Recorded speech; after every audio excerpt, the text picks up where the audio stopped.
स्वागत। प्रथमतः जय भीम। डॉक्टर बाबासाहेब आंबेडकर या महामानवाने माणूस म्हणून जगायला शिकवलं। देशाला राज्यघटना दिली, सर्वोत्तम राज्यघटना दिली। बऱ्याच देशाच्या राज्यघटनेचा त्यांनी अभ्यास केला।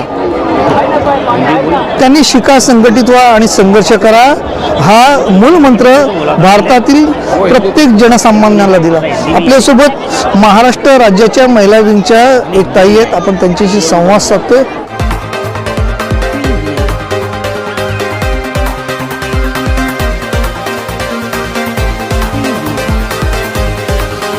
आपण कुठून आलात आणि आज डॉक्टर बाबासाहेब आंबेडकरांना आदरांजली श्रद्धांजली अर्पण करताना तुमच्या मनामध्ये नेमके कसे भाव आहेत? सर्वप्रथम समस्त बौद्ध अनुयायांना माझ्यातर्फे जय भीम आणि परमपूज्य बोधिसत्व भारतरत्न डॉक्टर बाबासाहेब आंबेडकर यांनी त्यांच्या कर्तृत्वाची छाप इतकी पूर्ण विश्वावर सोडलेली आहे की आज आपण हा जो इथे जमलेला प्रचंड जनसमुदाय आहे हा बघत आहे की सगळ्यांना इथे नतमस्तक करायला भाग पाडलेला आहे। ते केवळ एका व्यक्तीने, ते म्हणजे महापुरुष बोधिसत्व भारतरत्न डॉक्टर बाबासाहेब आंबेडकर आणि त्यांची विचारशैली आणि त्यांचे विचार जे आपलं नवीन व्यक्तिमत्व असतील, युवा पिढी असतील, त्यांना इतके प्रचंड प्रेरित करणारे आहेत की आज सर्व राज्यातून उत्तर प्रदेश, हरियाणा, कर्नाटक, बिहार अशा भरपूर राज्यातून इथं जनसमुदाय आलेला आहे आणि नवी मुंबई महानगरपालिकेने इतकी उत्तमोत्तम व्यवस्था केलेली आहे। सर्व म्हणजे तुम्ही जर प्रत्येक स्टॉल अगदी जर बघितला,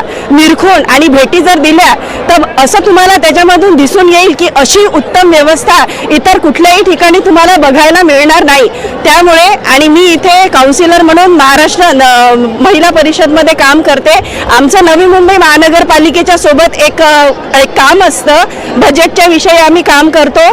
तर त्याच्यामध्ये बाबासाहेबांनी जे सुविधा दिलेल्या आहेत हे फक्त एका विशिष्ट जनसमुदायासाठी म्हणजे मागासवर्गीयांच्यासाठीच नाही आहेत, तर त्याच्यामध्ये सगळ्या समुदायाचा विचार बाबासाहेबांनी केलेला आहे।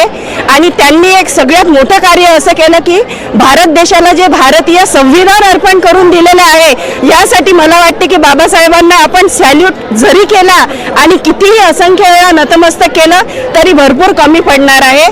त्यामुळे त्यांच्या स्मृतीला एक विनम्र अभिवादन मी करू इच्छिते। धन्यवाद। जय भीम। महाराष्ट्र समाचार करता कॅमेरामन प्रियंका सह दिनेश मराठे, मुंबई। धन्यवाद।